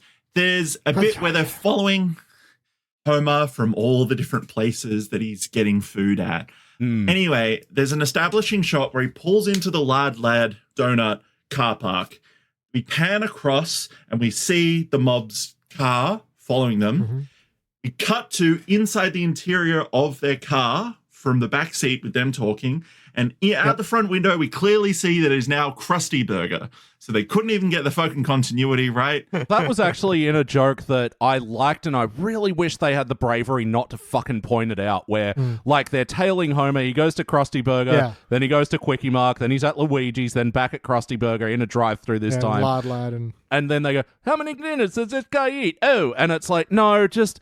Yeah. You had the joke when you were tailing him, and then the button on that would have been Homer opening his car door and the rubbish falling out. I did like that visual of like him walking out, this stack of papers falls off of it. Yeah. Like, that was all fine. It's another one of these things of them not having faith in their own jokes. Show, don't tell. Just don't tell. Just hold off from telling. Yeah. The last thing was, like, I can't remember the exact quote, but Ned says something about, like, it's something about Catholic people kneeling, right, for prayer or whatever. Never, and I'm like, never took myself as a kneeler. Or something. and I'm like, other denominations kneel for prayer as well, and we see Ned kneeling for prayer Quite frequently. at other times. So what are you talking about? Yeah, I thought I was going to ask this. I thought Christian, Anglican, whatever churches. No, I went to an Anglican school that was like a private school that did have like mandatory chapel and Christian studies and shit. Okay. And yeah, we totally we had the cushions like you could put down for your knees and stuff on the pews. Yeah, there you go. Absolutely. I mean that's an Anglican thing, and I'm sure Ned is. I don't know what specific denomination he is, but I think Presbyterian. Yeah, I don't know, but yeah. Either way, like it's Protestant? not. That isn't a purely Catholic thing, and nobody thinks that. yeah. Look, as long as we're on the religion flubs, there's a bit where he's talking to the FBI and they're like, if you go through this, you're going to be John Smith out in Utah. And Ned's like, that's a dream come true. I'm like, isn't Utah Mormon? Yeah. Like, that's not what he wants. And he was like, you're going to be John Utah. And I'm like, Point Break? Yeah. Utah. Are you going to go hang out with Anthony Kiedis? Get me too. Give me two. I think, I'm realizing that this episode is beyond Flanderization. Because, at one point he opens his mail and, like, it's after all these car bombs and stuff, and it's like, I just better open the mail, and it's all nervous, and a Democratic fundraiser, and Ned goes, and it's like... Yeah, this is the other thing about his political views, which I didn't understand. There's a bit right at the start as well where he's recounting to Marge about how he came to be Bart's teacher.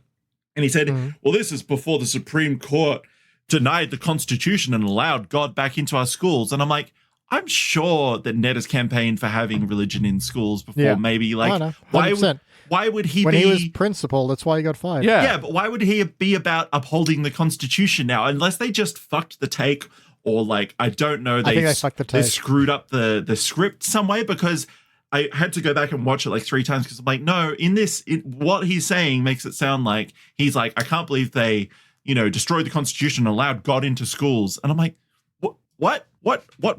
Anyway. Yeah, this was a really fucking lazy way. And again, you've done a version of this already better in Sweet Seymour Skinner's Badass Song, where, a prayer in a public school. Like, and this was just... such a lazy way to get Ned out of being Bart's teacher when they didn't even need to explain it, really. Yeah. They just need to explain he once was, now is not. Like, this whole it then brings us to my second fuck off, which is Chalmers walks in and goes, "Stop trying to save these sinners." Oh my God. I thought we were fucking over this. Yeah. No. For the love of God, stop. It's never been funny. Yeah. How was the heart in this episode? Didn't write any. Not good. So, look, it's kind of trying to say that Fat Tony and Ned were developing a friendship here, but it's so unearned. Yeah, and even Ned gives him a adult's coloring book at one point, and he's like, drawing that smiley face made me did feel better. And so there's a little bit of that creeping in. There's the worst version of a Chekhov's gun here, because when you go to Fat Tony's office, there's like a safe door, like a large armored door in the background with a big handle thing on it.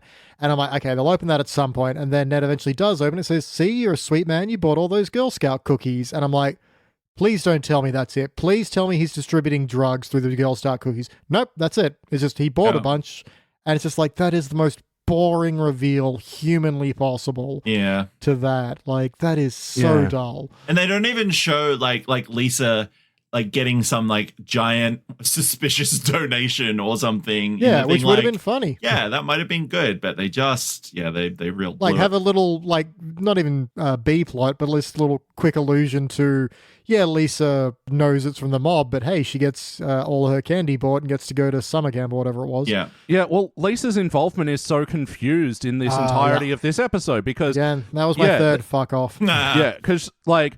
Ned is telling the entire Simpsons family about this. At not one point does Lisa interject and go, "Oh yeah, that's right. I was involved with this fucking story." Yeah, well, there's a point where she goes to sell, Bandcamp candy or whatever, but clearly knows that this is the mob she's going to go talk to. So it's like, so why does she go? Like, and so she starts out like with the pitch, but then like kind of indicates that she's slowly realizing who she's talking to, and then drags Ned outside and goes, "This is explicitly who you're dealing with." And like, it's just, she would have known, or she would have interjected in the story, or she would have come up again when Fat Tony bought all the candy. Fuck. Yeah. No, complete garbage. Can I just say though that like in all of that, I'm glad to see that time heals wounds, because we said Bandcamp several times during that, and we did not reference American Pie once. So I'm really glad for that. And I'm sorry to bring it up and ruin the streak, but I just want to say, isn't that great? Because basically, anytime anyone mentioned like Bandcamp for like a good 5-10 years there, you would say that quote. It was especially cruel for me because I played flute as well. So anyway. Damn. I mean... We're proud of you, Jordan. Thanks. And, there's nothing you can really say to that, and I appreciate I can always you trying. but who are you going to call? Ghostbusters? That's the other thing. I'm just saying that has more enduring legacy than Bandcamp thing. True. Fuck off. Oh, true. Sorry, I was listening to a podcast today where they were talking about like people who had been perfectly cast in film and TV, and like we were talking about it the other week with, RDJ was the perfect Iron Man, and they were saying on the podcast everyone in Arrested Development is exactly who they should have been, and I was like, oh, who do I think was perfectly cast? Yeah, Jason Biggs really does look like a pie fucker, doesn't he? Yeah. Oh, man. There was an episode of Bim Bam recently where they were saying that he's in some new baking show where it's like it's hosted by, I can't remember the name of the woman who's like a classic like reality TV show host. And then it's just with Jason Biggs, and they keep winking at the joke of him doing it like, and I know pies or whatever, like sort of thing. And I'm like, why did he agree to do that? He was getting away from it. He was in Orange and the New Black for a few years. Like, he was building up his portfolio away from that legacy. And now he's just like, yeah, fuck it, whatever. Yeah, it's like if Alison Hannigan went on to star in a reality show about playing the flute. Yeah. I was going to say, you mentioned Arrested Development. I did actually have another Arrested Development joke in here, because there's the bit where at the very start where the bin catches on fire and Marge goes, "It's a fire!" And I wanted to say, "Sail!" Like, like Tobias's like trial. Yeah, that's all I could think of, because it was such a contrived read of "it's a fire" that I'm like, this sounds so terrible. I could only compare it to that. Oh, I remembered what I wanted to come back to. Yeah.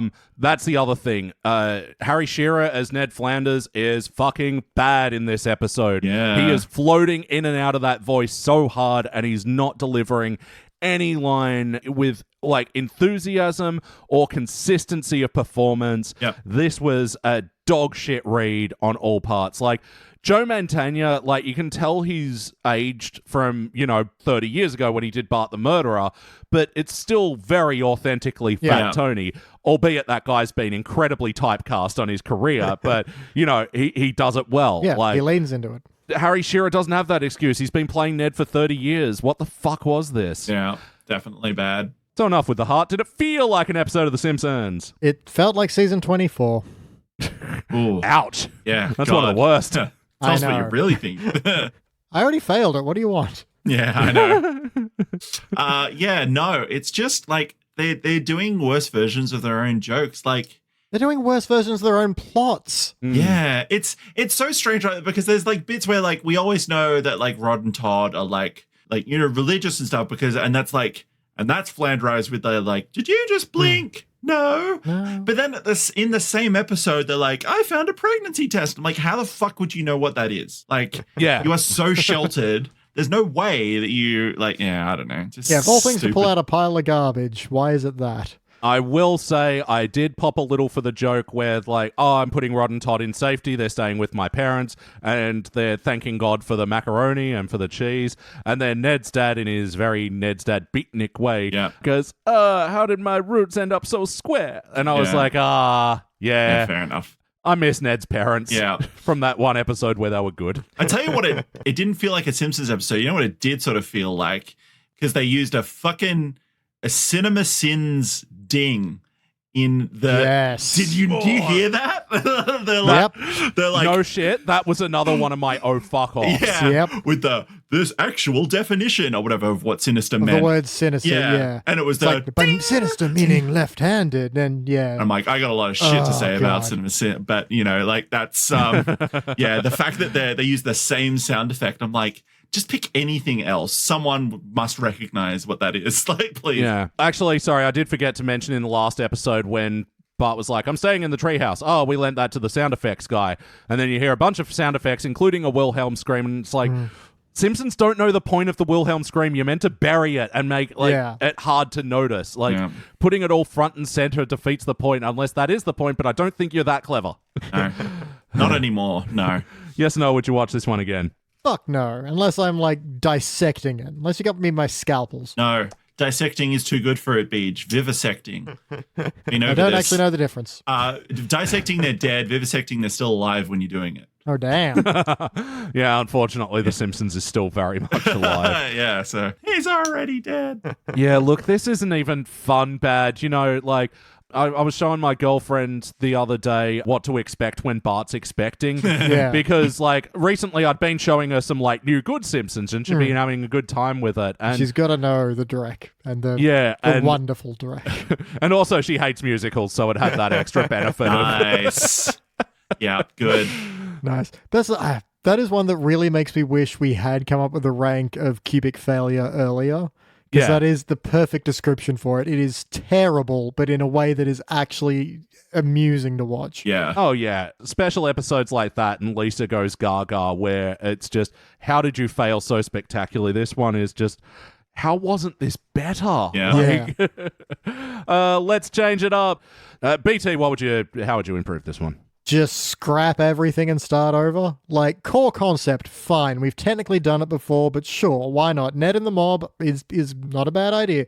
I'd make it chronological. That frees up a bit of time. I'd actually have a reason Ned and Fat Tony get along, and there's reason for it. They can bond over things like their faith and, you know, Ned being so wholesome he doesn't really understand what's going on. And that, like, Nedisms could probably be misinterpreted for, like, that kind of doublespeak. Yeah. I also just remembered that Fat Tony's established as being left-handed, and here's a guy embracing left-handedism when the nuns beat it out of Fat Tony, so there's an entry. Yeah. You know, oh, you sell left-handed things? I'm left-handed. Yeah, see, there's That's a fucking plot point end. that they wasted on a nothing joke. Yeah, and just make the characters behave like the characters they are, and something else. There's just so much that needs reworked here. The very spine of it is okay, but everything else needs replacing. How about you, Jordan? You've basically, like, you've hit on so many good ideas there. Like, there's very little. I do that when I get angry. It's why it's fun. Like, there's like very It's a little superpower. scraps for me to sort of like talk about. The other thing I would say is, like, I know it has to be The Simpsons, but like maybe make it like he goes to Reverend Lovejoy for help instead, or something, or like just another figure, like not Homer, just like Homer. Ostensibly, they hate each other. Like, as much as Flanders can hate a person, he hates Homer, right? So, like, it doesn't, again, I know they have to, but it just doesn't make sense for it to be Homer that, like, helps him and does stuff for him. Like, I don't know. I just would have preferred to see it be someone else. I could have swallowed it a bit better, but what gets the Simpsons involved is Marge sees all of Ned's random fires and walks over and is like, Ned, you've got to tell me what's wrong. It's like, at this point, it doesn't look like there's anything wrong. It looks like random crap keeps happening to him. Yeah. And she's all like, oh, things aren't going to get better until you tell someone. It's like, what the fuck are you talking it was so about? confusing when I was like that. You've got to talk to someone. Yeah, if someone stubs their toe, you don't go, oh, you need to talk to someone. It's like, no, that was just an accident that happened. Yeah. Calm Yeah. down. Oh, the only other thing was, that I would change is get rid of all of the rambling jokes that happen. One being fucking Luigi taking off all his accoutrement and then just rambling My hat, stuff. my other hat, my bald cap. But then yeah. rambling stuff about, I should have been sushi, I chop of the fish, I cut of the fish, like, shut up. Which is weird that he goes, I should have stuck to the sushi, and then they cut to Fat Tony and Ned doing karaoke, and it's like, there was an almost connection there, but you guys weren't making it, I was. Like, And then the other one is poor Joe Mantegna having to do that, like, nonsensical Italian fight in the post credits. That, like, I'm just like, you could just hear the enthusiasm sapped out of his voice as soon as he got like the script finish, and it was just ad lib now, and it was just like, oh, this is so painful, and it's a nothing joke. I just get rid of both of those things because it's just, it made me cringe up my spine. It does also make me think of a kind of Jordan's anal corner. So in the end, I think it's Legs or Louie, I can't remember which one. And Fat Tony and he's like, it's going to be a long 15 to life. It's like, technically, Ned didn't record you doing any crimes. Like, the worst that you got is an attempted murder when they say they're going to shoot you, but they don't actually. So I'm pretty sure, a decent defense, you could get away from that pretty I guess easily. it would be like, what's the one they use, like, to commit murder, like conspiracy to commit murder or something like that. But I don't know, it wasn't enough to be like, aha, I got you. It's like, you don't. not really. Plus we know he's got prior, so he's probably on parole, and therefore, he goes straight into a Like, I'm willing to ignore it given everything else wrong with this. It also, when I was there, I'm at the end, I'm like, I'm looking for things, and I'm like, okay, now everything is under the microscope. At that point, though, if you were the mobsters, wouldn't be like, well, we might as well kill him now. It's as good as, Yeah, why not? What, are you going to make it 20 to life? But with that rambling at the end, because one thing I noticed when Wiggum and Lou the cop, because, they've got Louie the mobster, Lou the cop. Lou obviously has had his voice actor change and did not sound at all like anything recognizable as Lou the cop, which had a pretty generic voice. And, I get with Kevin Michael Richardson changing Dr. Hibbert because that was a distinct voice, but done by a white person, so you want to make it a bit more authentic. So the Lou the cop thing, it's just jarring as a longtime fan. And then for the episode to end in that Louis babbling, vaguely Italian-sounding thing is like, you guys are still doing a racism, Like, it's white people, they're fine. I think that's it. Yeah, they're thinking they got a free pass for that, but they don't. All right, it's time for final notes. We already did the song. We did 2, technically. All right, Johnny Tightlips over here. Suck a lemon. Why don't you kick it off, BT? Sure. Okay, a joke I kind of liked is, when they're in the church and Fat Tony first introduces himself and his Johnny Tightlips and Louie kind of interrupt him. He goes, let me show you my associates, Mr. Rude and Dr. Jackoff. And Louie's like, I'm a doctor. Yeah, like, look at me. Yeah, I didn't mind that. That wasn't bad. There's this stupid as hell part where, they burn down Ned's house. So he's like, oh no, where do I go? I'll go to the church now. And we see the church burning and Revelyn Lovejoy's like, someone's about to get a new train set and holding an insurance policy.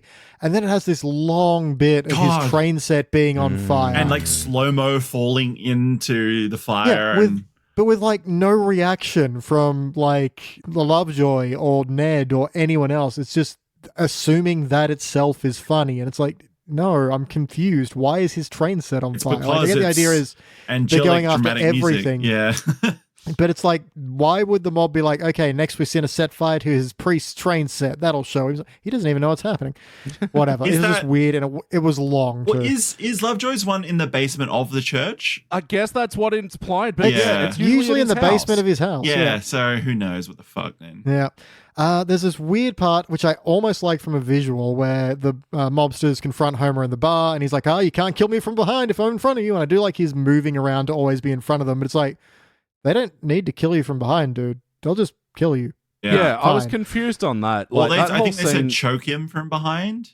But even then, they can just it's still not regular kill him. Yeah, exactly. Just shoot him. Again, if you're going to have Homer accidentally defeating the mob and sending them on their way, there are just so many better ways to do it than this absolutely. entire scene. There's a part where they do finally get into the Simpsons house and Ned's not there, and they see Marge. It's like, why the fat guy always got a hot wife? And they're like, well, it's a sitcom staple, and here's all the sitcoms that do it. And it's like, of all Shut the fuck up, Tony Tight Lips. Yeah. I know. First of all, shut the fuck up. Second of all fourth wall breaks, why is this the one? It's just, it's tired and it's boring and it doesn't even make sense. And my last bit is the last scene of the episode proper where they're like, Ned, it's nice to have you back. You're a good guy. And he's like, I'm like anyone else. I shower in the dark just like the rest of you. And I'm like, what? What do you mean? But then he holds up his hammer and walks off, and that's the end of the episode. And you're like, you're and gonna I'm like, leave what do us you on mean that? shower? Like, is the implication even seeing his own junk when he Yes. showers is sin-filled? But it's so void of any sense at this We have point. seen video footage of you showering in the light with your huge knee-length dong. Yeah, it's just, of all things to hang on at the end, that was just a shit joke. Yeah. How about you, Jordan? What are your final notes? Okay, I hate to admit it, but I'm gonna go through a couple of things that I liked. No, go for it, because there are a couple of things I liked as well. It's just... There's a Same. bit where Willie throws Flanders out of the school, and Flanders goes, God loves you. And Willie goes, nobody loves Willie. And then walks back inside. I did love that. And just for something that you can take for an out-of-context line, I thought, Yeah. Yeah. My God, I don't know if you guys saw it, but when the Leftorium opened, there is some shirts hanging on the wall. And in the background, there is one that I'm like, obviously Ned doesn't know what this means, or like someone just snuck this in, because there's a shirt that says, I heart Southpaws and South Moors. And I'm like, what the fuck? Why would you make that one? I mean, I would buy that shirt if I could find it. I could take that he doesn't know what it means. Yeah, and he thought I know, it was but, like folksy. yeah. Yeah, like Moore and Paul. Yeah, Yeah. maybe. Last thing I just wanted to know is, have the Flanders always had a dog? Yes. Okay. This is actually an episode we haven't reviewed yet. Right. But it came up in an episode we reviewed recently, so for that reason I promised it to Phil. That's what was written in my spreadsheet. Anyway, yeah, they got a dog called Boz, and the plot of that episode is Homer starts coming around the Flanders house to hang out with Boz, and Flanders gets annoyed at him for that. Is it supposed to look like Wishbone, or is that just coincidental? Well, it's a story, Wishbone. Yeah. Okay. No? All right. Never mind. But yeah, no, that was my note there. Is like, oh yeah, Boz. just like that again. That he didn't play into the episode at all, which had a couple of Rod and Todd segments, and there's just like there at the end when everything's all wrapped up. It's like it's like one of those things where like when the Simpsons go on holiday, say, and they don't acknowledge Santa's Little Helper or Snowball. It's like whatever. But if they acknowledge them at any point, it'd be like, oh, why'd you even bother? Anyway. Yeah. And only a couple of other notes. I was hoping this would be a cool moment where Marge and Homer were like, wait, where's Ned gone? I didn't mind the line. I went to bring him towels and he wouldn't go somewhere damp, would he? Without drying himself off. Yeah. And then it even looks cool for a moment where Ned's like walking down with purpose, and like he's going to go stare down the mob, and then he's tell them to say their prayers or something, and then comic book guy pops out and's like, why don't you say a prayer in Klingon? It goes ack, ack, ack, ack, ack. And he goes, even I think it's idiotic. And it's like, don't, just none of this. Don't You're do any not of allowed this. to say that. We say that. I don't That mind is a our joke life. that undercuts the seriousness of a moment, but like this is a moment where Ned could potentially look really fucking cool, and you just blew it. Yeah. And to bring it back one more time to Bart the Murderer before we get out of here, because that's the origin of the hilarious Flowers by Irene joke, which they quadruple down on here by also adding, like I've said recently, I fucking hate New Simpsons where they do a wall of text joke where I'm like, I'm not reading through this. It's going to be some half-baked joke, and it's not worth my time. But they have, as well as Flowers by Irene, a bunch of other bands pull up at the end where Ned reveals the mustache wire. And there's also frozen bars of ice creams, falafels baked instantly. And then Fanny Bryce imitations. There's 2 of them, and I didn't write down the names of... Yeah. Do you guys know what this is? Do I bother looking it up? It's No, just probably stupid. not. It sounds like one of those like mutual fund things. I know that was like Maggie whatever or something. Yeah, but it's probably not. I have no idea what that means. And I was going to say that the only good wall of text joke they ever did was that one. It's like, we've been known to make mistakes, and here's a few of the corrections that we've made over the last. And it's like the quick scroll. Like, that's good. That's the only good one done, I think. Sorry, that did remind me of a joke from this I did like, which is the Leftorium reopens, and it's just got a sign that says, same management as before, as far as you know. Yeah. Yeah. Like, that was all right. That's all right. All right, it's time to rank this thing. Jordan, why don't you kick it off this time? You know what? Like, before we talked about it, I was like, oh, some of this episode isn't too bad. But then, like, so much of it is such ass. Like, so much of it is, it sucks shit. And, like, yeah, I think Beach is right. You know, I think his gut is onto something. And, yeah, I think I would also like to fuck it off right into the pit. Oh, yeah, I should have made you go first, but you did anyway, PT. So just for clarification's sake. Look, I walked in and put my cards on the table. Look, this fails on all in. Yeah, this fails on like character, on plot, on heart, on structure. Every kind of facet of this sucks. There are a couple of jokes I did like, and I'm not going to say it's without some kind of, chuckle or gags or something like that, but overall, fuck, it's been a while since we had the one that sucked this hard. Yeah. Straight into the pit, high kick right to the face. Yeah, Jordan, I'm sorry. I was like optimistic because we have been on a decent-ish run lately. You know, the episodes that we brought Ryan and B and Shag were all some variation of pretty okay. They got medals. They got medals. Yeah. But this one, yeah, you're right. It fails in so many areas, and like especially like the timing and the structure. Like, yeah, this sucks. Failure. Yeah. I think I've yelled everything I want to say. Yeah. All right, unanimous failure. We are giving this episode the Index Finger. This is actually the first episode from season 34 to be given the finger. It's a season that actually has... a lot of it's been a lot better, so it can still suck, though. Yeah, but the two episodes that did get any kind of failure were like Participant by Split Decision and A Dull Participant. Yeah, this is far and away our bottom episode for season 34. Wow. Well done. Do all the season 31s that you've done so far have at least one index finger, or are there some that are still unbesmirched? The 31? Oh, all right. Any of the 30s, yeah. 30s, right. 30 itself is like one of our lowest rated seasons, so there's plenty of failures in that. Yeah. Let me just go through. Yep, 31's got a unanimous. 32, has 3. 33 also has a failure, and 35 is still without failure. Actually, that... okay. We've only done 5 episodes reviewed in 35, but there's not even Okay. individual failures in that Hey, look, one. there's still hope. No? Yep. There's still hope. And look, I mean, having said that as well, we've had some of our best rated seasons of the last 15 years in the 30s, but so which made me optimistic that I bring you something today. Oh, man, I'm so sorry. We're going to get it right one day. You know what? This is sort of fun. You know what? Like, Again, Sort of. hatred makes you feel alive. even if you bring an episode that you think like this is actually pretty good, I reckon like we will find something horrendously wrong with it that will make us hate it, because like that's just like the vibe of this team is that what happens is good things sour and become dirt, And occasionally we find a Bart the cool kid. Yeah. Again, in the episode where I was meant to find Wasteland episodes. I can't still had some weird shit going on. Yeah, for real. I still sort of, I think my litmus test for like post HD Simpsons that I'm like, you know what? That's pretty good. Was that like Good, the Bad, and the Drugly one? Because I was like, you know what?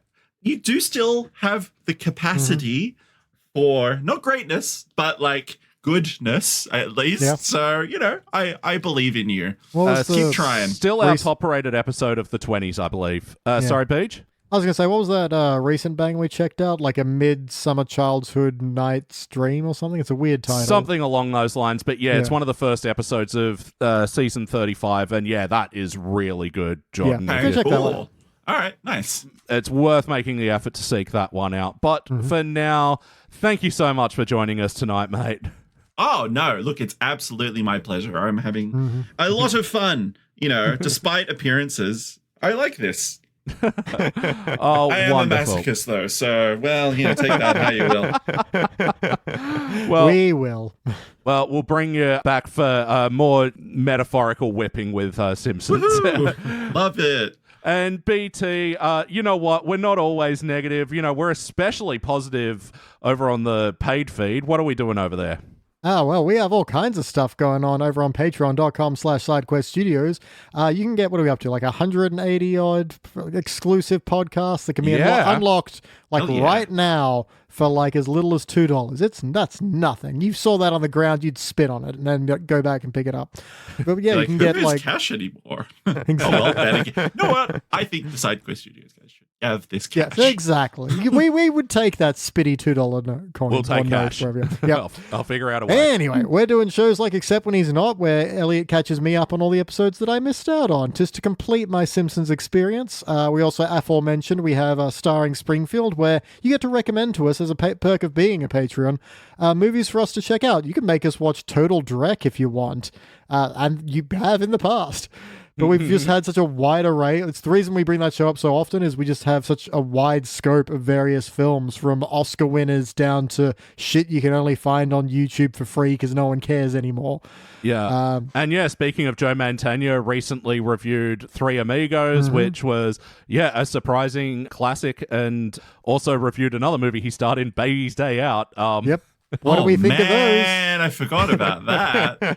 We Jesus. haven't. He now holds the record. We've done about 44 of those reviewing movies. He, in Baby's Day Out, holds the records for most nut shots committed against a How many character. nut shots? Subscribe to find out. God. Isn't that just, the movie is just one whole big baby Rube Goldberg machine? Yep, pretty Okay, much. great. Okay, cool.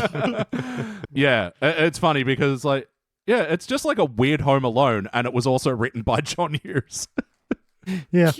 Weird God, times. that's so strange. That man has a weird career. Does it have a And we've script? reviewed a lot of his movies, Yeah, actually. he's come up a few times. Yeah, God. Like Pretty in Pink, also reviewed on patreon.com/sidequeststudios. Yes, so go check that out. And yeah, we also have a monthly series where me and BT just talk about stuff we like. We like to bring some positivity there. And we also did a special edition of that recently where we speed run reviewed the entire MCU. We did like each movie in a minute, and that was a lot of fun to do. That was a good fun. Hell yeah. All right, so go check that out, patreon.com/sidequeststudios. But for now, that's been the index for this week. Thank you, Jordan. Can I plug something really quickly? Oh, hell yeah. Oh, yeah, absolutely. Okay, cool. All right, so I'm doing a little bit of a podcast series with my friend Stephanie Root, actually.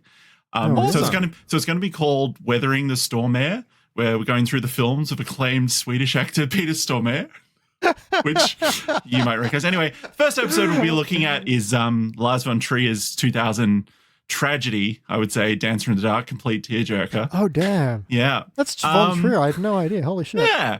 Yeah. Also, Björk accused him of sexually harassing her on the set of that movie. Well, but, sure. you know, anyway, but you know what the best part is? What's the best part? None of that's true. I just made that up. I just wrote the joke earlier, and I thought I had to share it with you. I'm sorry.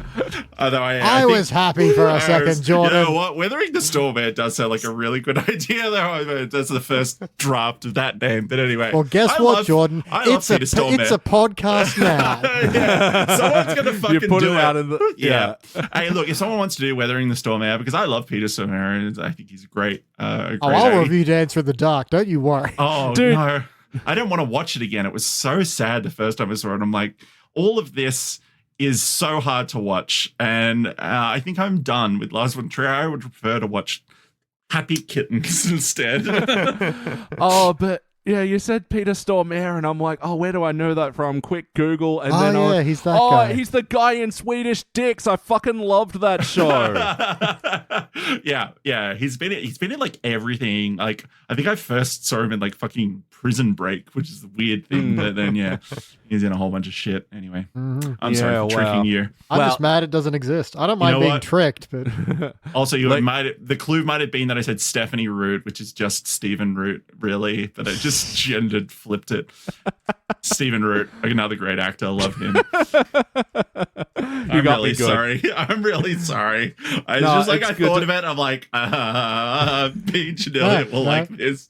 It's such a podcast title as well. Yeah, right. Well done. Right. Anyway, so don't check that out, I suppose. It doesn't exist unless I've like secreted it into the universe somehow. Yeah. Anyway, right. thank you for having me, and I love you both. Thank you equally. for joining us, and thanks Love for you bringing too, the buddy. laughs, and thank you, BT. I'm too flabbergasted for the last couple of minutes to have an exit line. Merry Christmas and good night. And that's all the mustard in the house.